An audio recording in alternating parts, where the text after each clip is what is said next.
September the 2nd, 2024. Guys, it's been a long day everywhere, but for some reason, and I'm kind of tired, but this was just put in my head and felt like I needed to do it. Maybe somebody out there will listen. And I think this particular chapter, Genesis 19, this is about Lot. And you can go back in chapter 11 through 14, and you know why Lot was saved out of Sodom. And there were particular events that are described here. We're going to read it. But this goes out to everyone in the big cities. And I say that because most of them have a lot of corruption. Not just the events of Sodom, but murder, killing, raping, all of that. Okay? Just a lot of criminal activity in the big cities. And plus, there's a lot of Sodom going on in a lot of them. You got to admit it. Now, I think even in the Middle East, I think Tel Aviv is one of the top cities for this event. So this is a worldwide message to everyone that listens to this channel. Again, I didn't plan to do this, just getting ready to chill out. But I felt like we need to talk about it because we're so close to some major events on the planet. It could be major war very quickly. Things are breaking apart in Israel as we talk. The protests are still going on.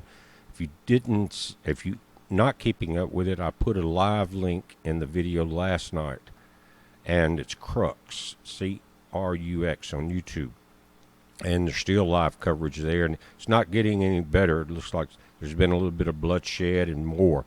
Anyway, things are breaking apart there, and it looks like Hamas is setting back, like we talked about last night, because why? And this goes back to the art of war. Why interfere with a nation that's destroying itself from within? Does that remind you of anything? But that's what's happening right now. And so if they wanted to, they could destroy millions of people in these big protests. But again, don't interfere while the enemy's taking care of itself. And that's what we're seeing there.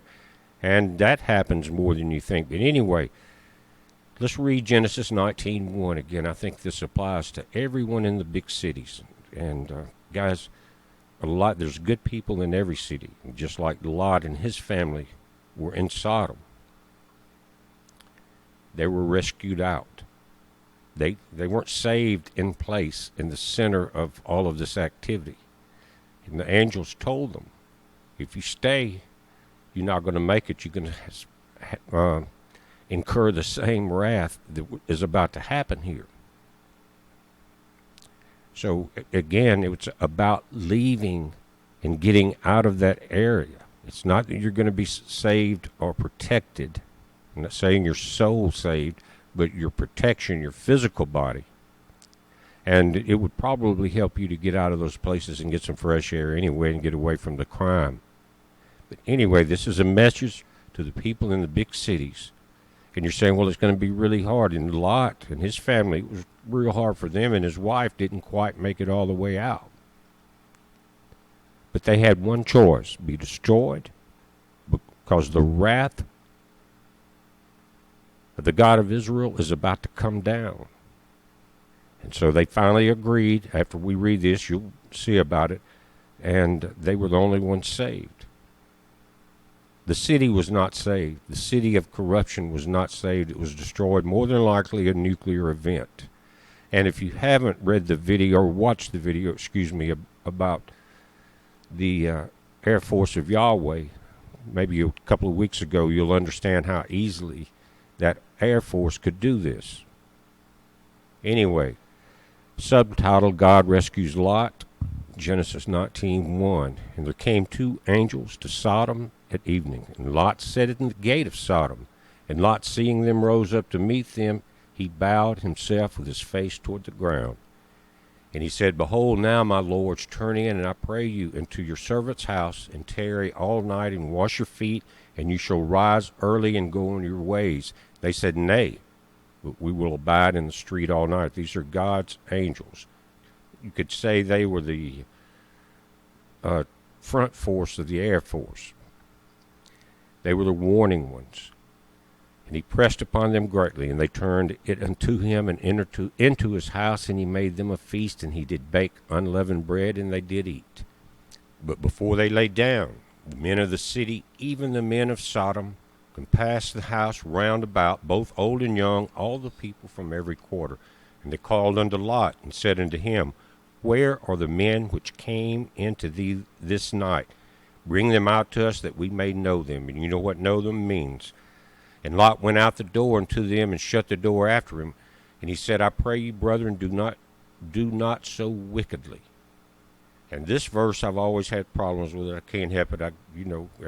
Back then they didn't have double-barrel shotguns.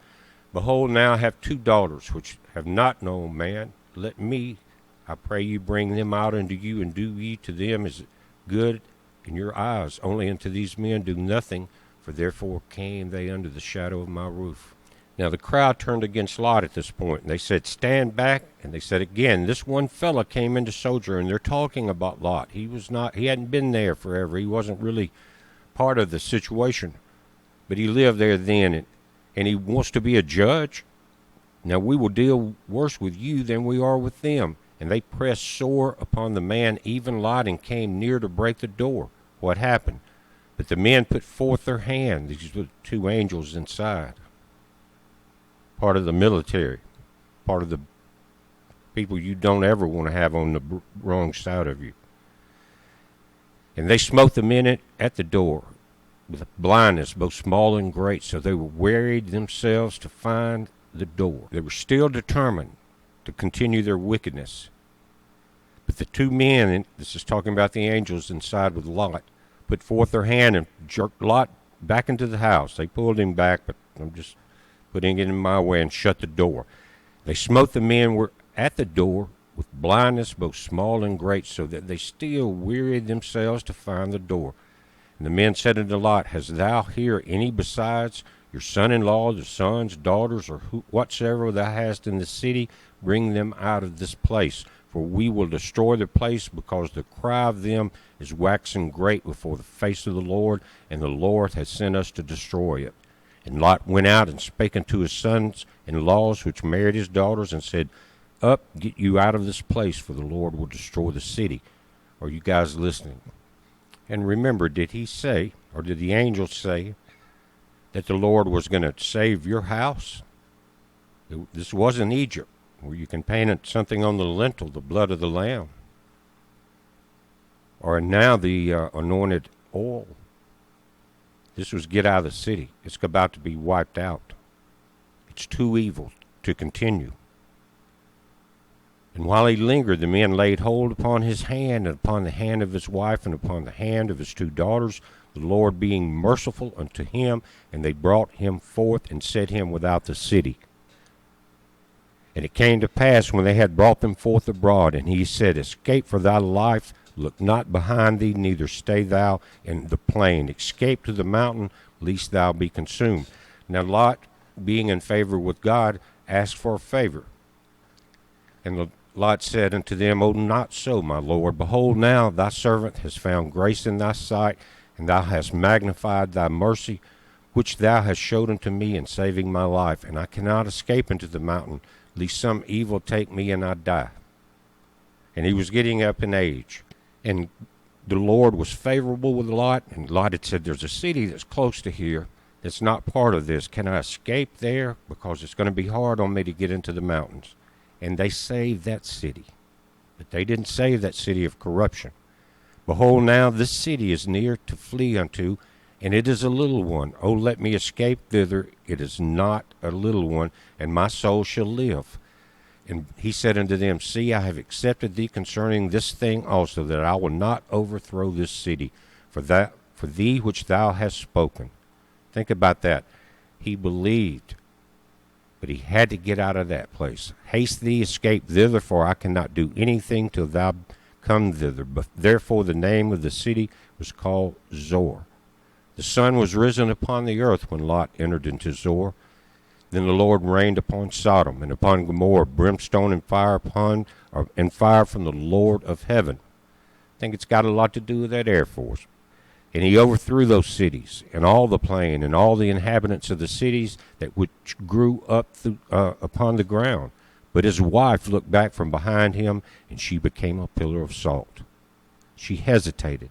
He's not telling you to think about it. Do I need to get out of here? Are we so close it doesn't matter? If you have to camp out somewhere or whatever you got to do, move in with someone, get out of the cities. Get you a camper, do something. A lot of things are going to happen. So plan wisely, but do something. If you're in the middle of chaos, it's not safe to go outside.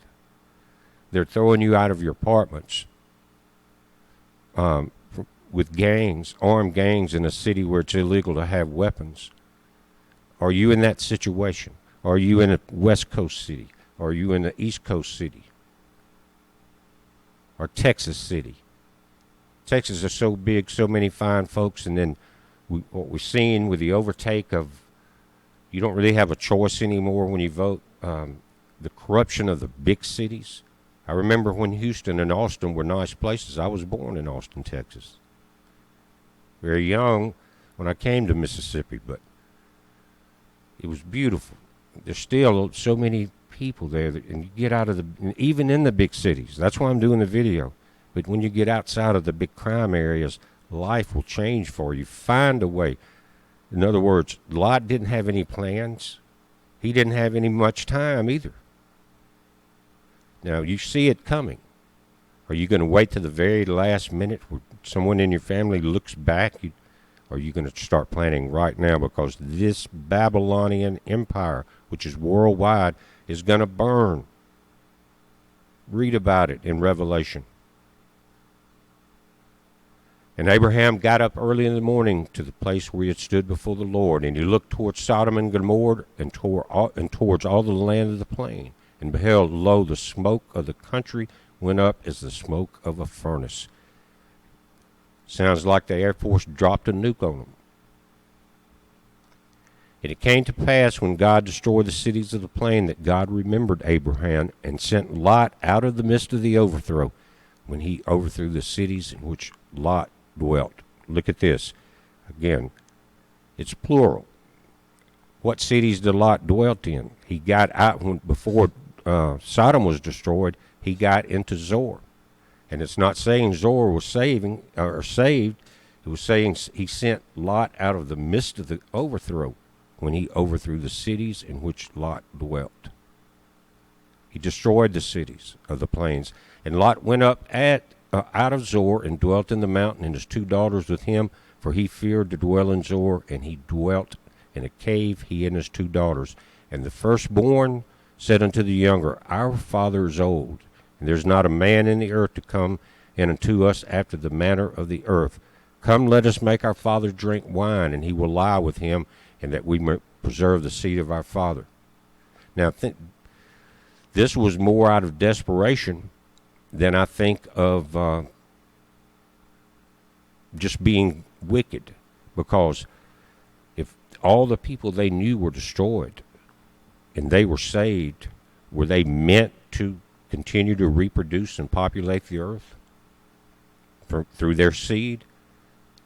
You judge. I'm not going to judge. There's only one, and that won't happen yet. The one that opens the book, the one that is worthy, happens at the end of the 1,000-year millennium. No one was found worthy except one.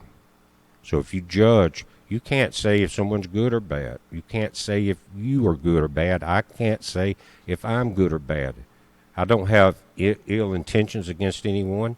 I try to be fair with everybody, but I can't say that I'm saved. There's only one judge. Think about that. Are you worthy to open that book? So you watch deeply. I find problems with myself every day, and I try to correct them. And that's why we are here in this last generation, to get all of that silver, get it all melted down and get all the impurities out of it. Because you're going to need that polish for where we're all going, we hope. Again, we can't judge. We can only do right. And I guarantee you, guys, that it helps if you're not doing it just to get into heaven. if you're treating your fellow people around you like you want to be treated, and you're keeping your Father in heaven in mind, and that makes a difference to Him too. Now, it's good to do the right things, but I guarantee you, if you go back to the video about where I talked about the word where it says to be born again, and that the word in Hebrew is born from above, from the water and the Spirit. There's two different classes of people on this planet. The people that you saw in Lot that didn't make it, and the people that loved their father. They did it because they felt it in their heart. They grew up with that type of information and that type of family, and they knew when to get out of Dodge. Do you? Let's continue. And they made their father drink wine that night, and the firstborn went in and lay with her father, and he perceived not when she lay down, nor when she arose. And it came to pass on the morrow that the firstborn said unto the younger, Behold, I lay yesternight with my father, let us make him drink wine this night also, and you go thou in, lie with him, that we may preserve the seed of our father. This is a very important part in time. And they made their father drink wine that night also, and the younger arose and lay with him, and he perceived not when she lay down, nor when she arose. Thus were both the daughters of Lot with child by their father. And the firstborn bare a son, and he called his name Moab. The same is the father of Moabites unto this day. And the younger she also bare a son, and called his name Ben-Ammi. The same is the father of the children of Ammon unto this day. And let me say this, guys, there really wasn't a Bible as per se back in those days. The angels came, talked a lot, and grabbed him by the hand and snatched him out of there. Right now, the Word can do the same thing if you listen. That's why it's here now. It's here to tell you the same thing that those two fellows from our father told Lot. And they snatched him out. You may not get snatched out unless you listen very closely, because there's so many more people worldwide now than there was then. And this may be Babylon. Let me say this, it has spread across the world. So when Babylon falls, I think it will be the Babylon in every nation, in every city. It will be the Lot, or the Sodom and the Gomorrah and all of these cities. Again, that applies, I think, to all of the evil and criminal activity, whether it's from the kings to the servants. You understand what I'm saying? But this is a message, again, I hadn't planned it until I was just about to chill out and just relax. And something said no. And I was looking at the information over in Ukraine. I was looking at the information in Israel. I was looking at the shape of our nation in Canada and poor New Zealand. Man, those guys are like the test market for the movie or the book 1984. So the Word can do that. Let me say something else about that 1984 book. While we're here, I didn't mean to say this either, but do you remember when if you haven't watched it or read the book, you won't know what I'm talking about. But you can still find that movie, I think, on YouTube somewhere. Again, 1984, isn't that it? George Orwell. But the way he finally got the couple that was getting together to break apart, what did he do? Think about it. They had watched. There was a camera behind the mirror in the bedroom where they would meet up. And it seemed, they didn't know it. It seemed to be an entirely innocent innkeeper there. But they were watching it, and what happened, they recorded the man and the woman describing their most terrible, dreaded things that they would never want to go through. The man was broken down because he was afraid of rats. And I can't remember what the woman's was right this time, but she had one too. And so when they finally came in, locked them up, they used that to torture them with their weakest point. So it may not be a good idea to talk about that. Maybe it's in your dreams, your weak point. Maybe it's something else. But it's something maybe to keep to yourself, because it was used against them And Orwell was warning the world of this, basically, that the evil darkness is overtaking this land as we speak. Just think about that, what I'm saying about and you probably thought about it before too, that your weakness, your weakest point will be the weak link in the chain. And you know there'll be tests. And he was basically talking about the Antichrist in that system, the Antichrist system taking over. We're seeing it attempted so quickly now. They're trying to take down X and different platforms around the planet right now. Just they're saying to protect democracy, but they're saying it to protect themselves. So it's coming very quickly. When the desperate and when the evil get desperate, they become the most dangerous. So think about the message again about what's going to come upon the big cities. And think about the Orwell thing there too, because I think it implies nobody thought when he wrote that book we would ever see what we're seeing now, but they're trying their best to make it exactly like that, control you in every part of your life, every aspect. Made them rewrite all the books to their doctrine, erase the past. We're seeing that now. We're watching it, guys. You watch it. It's a heads up. Be safe.